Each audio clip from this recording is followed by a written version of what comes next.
За маска авчиг гэж бодож байна. Яг тэгэхээр 2 тонн вакцин хийлгээд 14 хонцсон учраас. Гэхдээ бид нар маска удахгүй бүр мөсөн авна. Удтал сонголцсон энгийн амьдралын хэмнэлтэд монголчууд та бид удахгүй эргэн орно. Ковидгүй зуныг хамтдаа огтно. Ардын хувьсгалынхаа 100 жилийн ан үндэсний баяр наадмаа сайхан тэмдэглэнэ гэдэгт Монгол Улсын ерөнхий сайдын хувьд бүрэн итгэлтэй байгаа гэдгээ илэрхийлж байна. Тун удалгүй бид нар зөвхөн эрүүл мэндийнхээ биш, эдийн засгийнхаа маскыг ч гэсэн эхлэж авсан дэлхийн эхний 3 улсын нэг болно. Энэ зорилтыг бид зөвхөн вакцинжуулалтаар шийдэх юм боломжтой. Хүн төрөлхтний бодож олсон, хүн төрөлхтний хийж чадах зүйл энэ байгаа. Өнөөдөр бид нар дархлаажуулалтаар 1-р тун 90%, 2-р тун 38% байна улсын хэмжээнд. Нийслэл Улаанбаатар хот 1-р тун 99%, 2-р тун 62%-д хүрсэн байна. Ард иргэдийнхээ аюулгүй байдлын төлөө амь насаа зориулан өргөсөн тангахтаа үнэнж байгаа бүхий л төрийн албан хаагчдаа, цагаан нөмөрөгтэй баатруудаа, за мөн дархлаажуулалтад идэвхтэй хамрагдсан хариуцлагатай нийт иргэдтэй чин сэтгэлээсээ талархаж байгаагаа илэрхийлье гэж бодож байна. Аюултай цар тахлыг эх орондоо алдалгүй 10 сар барьж өнөөдрийн вакцинжуулах боломжтой золгуулж чадсан, мөн вакцинжуулалтын гэрээ хэлцлийг цаг алдалгүй эхлүүлж чадсан ерөнхий сайд өнөөдрийн ерөнхийлөгчд нэр дэвшигч хүрс сүх танд чин сэтгэлээсээ талархаж байгаагаа мөн илэрхийлье. Би заримдаа боддгийн хэрвээ 10 сар сүүлийн 2 сар шиг байсан бол гэж төсөөлөх энэ үнэхээр тийм хүн төсөөлөл байдаг. Бид өнөөдөр вакцинтай учраас бидний хувьд ирээдүгөө илүү тодорхой төлөвлөх юм боломжтой байна. Илэг нэгт эрхэм монголчуудаа, эрхэм хүндэт сонгогчдоо та бүхэн нэг зүйлийг ажиглаж байгаа бах. Бид түүхэндээ төрийн сонгуулаа вакцины мэдээгээр эхлүүлж байсан түүхгүй. Хүн төрөлхтөн дэлхийн 2 дугаар дайнаас хойш цар тахлаар 2 сая гаруй хүн алдлаа. Сонгуул бүхэн мэдээж өөр өөрийн онцлогтой байдаг ч иргэдийн эрүүл мэнд, улс орны эдийн засаг, аюулгүй байдалтай шууд холбоотой сонгуул өмнө нь тохиож байсангүй. Монголчууд та бид нэнэгзэгтэй, туйлын хариуцлагатай цаг үед Монгол улсын төрийн тэргүүнээ анх удаа 6 жилийн хугацаатай сонгох гэж байна. Өнөөдөр улс төрчин хагаралдах эсвэл намчирхан талцах цаг бишээ. Харин эвэлдэн нэгдэж эрүүл мэндэ хамгаалах, эдийн засгаас сэргээх хамтран зүтгэл цаг хугацаа. Тийм ч учраас засгийн газрын цар тахлыг даван туулах, эдийн засгаас сэргээх зорилтуудыг дэмжиж хүнд үед улс төрчдөг биш, харин дэмжлэг үзүүлдэг ерөнхийлөгчтэй байхыг хүсэж байна. Энэ хүсэлтийг би Монгол улсын ерөнхий сайдын хувьд нийт ард иргэдээс эрхэм сонгогч танаас хичээнгүйлэн хүсэж байна. Яагаад бид нэр дэвшигч хөрсөхийг дэмжих ёстой гэж? Мэдээж олон шалтгаан байгаа. Өнөөдөр би маш тодорхой 3 үндслийг хэлье гэж бодож байна. Миний эхний үндслэл бол тогтвортой байдал юм аа. Өнгөрсөн 30 жил засгийн газрын дундаж нас 1.5 жил байлаа. Эхлүүлсэн ажил ихтэйч, дуусгасан ажил цөөнтэй болсон юм бид нар. Ганцхан жишээ дуртахад 5-7 аманд 70 ам долларын үнэтэй нөрсийг 130 ам доллараар болгох боломжтой гашуун суудын төмөр зам улс төрцнөөс болж бүтэн 12 жил гатсан. Тийм учраас үндэсний аюулгүй байдлын зөвлөлийн гишүүн, ерөнхийлөгч, улсын их хурлын дарга, ерөнхий сайд нэг цонхоор харж чадаагүйгаас өнгөрсөн 30 жил асар их боломжийг алдсан энэ гашуун түүхийг давтмааргүй байна. Энэ удаагийн ерөнхийлөгчийн сонгуул өнгөрсөн 30 жилийн алдааг давтах уу, эсвэл цоошин 30 жилийг эхлүүлж чадах уу гэсэн түүхэн сонголт юм аа. Миний хувьд ч Монгол улсын ерөнхий сайдын алтан цагийг ордны өрөөнд ойлголцдоггүй ерөнхийлөгч харагдаж өнгөрүүлэхийг огт хүсэхгүй байна. Олон ерөнхий сайдад ийм хувь тавилан тохиож байсныг би мэднэ. Харин оргилсон бүтээн байгуулалтын талбарт олон нийтийн дунд ажлын хувцастайгаа цаг мөч бүхэнтэй уралдан ажиллахыг чин сэтгэлээсээ хүсэж байна.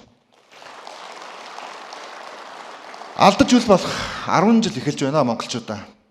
Монгол улсын гол экспортын бүтээгдэхүүн нүүрсний хэрэглээ өдрөөс өдөрт хомигдож байна.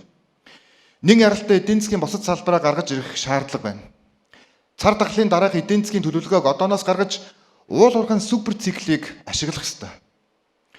Алсын хараа 250 туссан эхний 10 жилийн хугацаанд амьдралын чанар, эдийн засгийг эрс өөрчлөх 100 төсөл арга хэмжээг төр хувийн хвшлийн түншлэлтэй мөн хөрөнгө оруулагчтай хамтран хэрэгжүүлэх бодит хэрэгцээ байна. Хөрс үхийн засгийн газрын хэрэглэх газрын дараагаар нь хамтран ажилласан хүний хувьд хамтдаа эхлүүлсэн олон бүтээн байгуулалтын ажлуудаа хэрэгжүүлэн дуусгахыг чин сэтгэлээсээ хүсэж байна.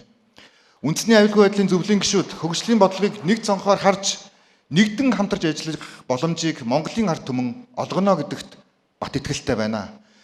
Шинэ засгийн газрыг дэмжиж улс төрийн доктортой байдлын төлөө хөрс үхийг та бүхнээс дэмжихийг хичээнгүйлэн хүсэж байна. Энэ бол миний нэг дэх үндслэл юм аа. Улс төрийн доктортой байдлын төлөө. Хоёр дахь үндслэл бол шударга байсан. 30 хэмийн хүүтэнд 30 мянган монголчууд төвдөл байдад цуглаж баялагтай эзэн Монголыг бүтээхийн төлөө цугларсныг би хизээч мартдаггүй. Шударга усны тэмцэл гэдэг хэлэхэд амарханж хийхэд амаргүй зүйлээ. Хөгшөрсөн сайлын үнэ гэгдсэн эрдэнэ төлөвлөр төрдөө иргэн ирж улсад нэг их 80 төгрөгийн төсвийг төвлөрүүлж байна. Дахин 60 жил ажиллах боломжтой гэсэн нөөц тогтоогдсон. Нийт иргэд аж ахуйн нэгжүүдийнхээ дулаан цахилгаан татврын дараах цэвэр ашгаараа хариуцж чадсан. Дубангэрэ маргааныг олон улсын шүүхэд өгч засгийн газар сөрөг нэхэмжил гаргаж оюутлогоноос иргэн бүр үр ашгийг нь хүртэх суур эхлэл тавигдсан. Энэ бүхнийг хийгдсэн хойно нь шүүмжлэх амарханч хийхээр зориглон зогсох амаргүй сорилт байд юм аа. Уул уурхай улс төр хууль шүүх нам тамнан ам бөхтөө оршсон бүлэглийг задлаж шударга ёсны сахилыг эргүүлсэн хүмбэл яахын аргагүй ухнаагийн хөрс өх юм аа. Тийм учраас шударга ёсны тэмцэл үргэлжлэх ёстой. Ардчилсан Монгол улсад хүний эрх хэрэгчлөлөөг зөрчиж эрүүдэн шүүлтгүй нийгэмтэй байх ёстой. Хэнийг ч хилмигдүүлдэггүй, хинч ял завшдаггүй шударга шүүхтэй байх ёстой.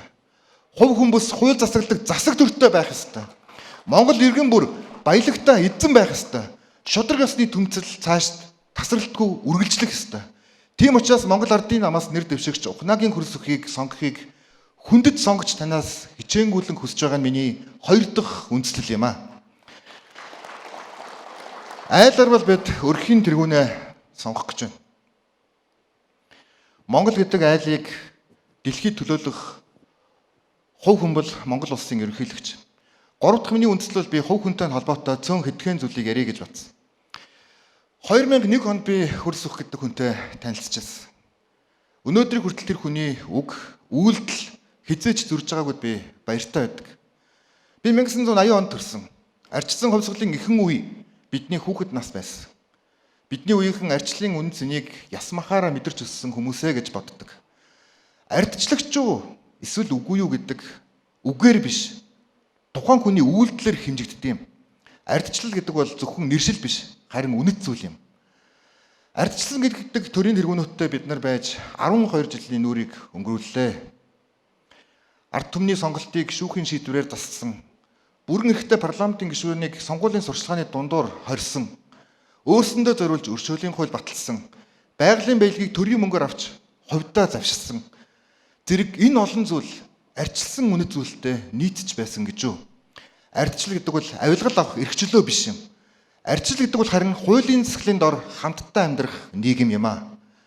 Миний мэддэх хөрс өх бол тэр ардчилсан үнэт зүйлийн төлөө тууштай тэмцэгч байсан. Тэр дуу хоолойгоо хинээрч үдүүлж байгаагүй парламентын гишүүн байсан. Тэр сонгодог парламентын засаглалын төлөө тууштай зөкссөн улс төрч юм. Тэр залуучуудыг дэмжиж улс төрд ардчилсан үнэт зүйлтэй шин үеийн бүтэн төрөлхийг бий болгож чадсан. Өнөөдөр Монгол төрийн сонгуул эхлэж байна. Одоогоос 20 жилийн өмнө та надад түнэр харанхуйг зүхэд суугаар нэг ч гэсэн лаасаа томоор сэтг илүү хий гэж хэлжсэн.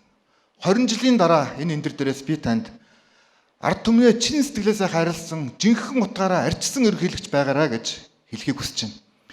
Ард иргэдээ хагаралдуулан талцуулдаг биш. Харин эвлэлдэн нэгтгэдэг төрийн тэргүүн байгаасаа гэж хүсэж байна.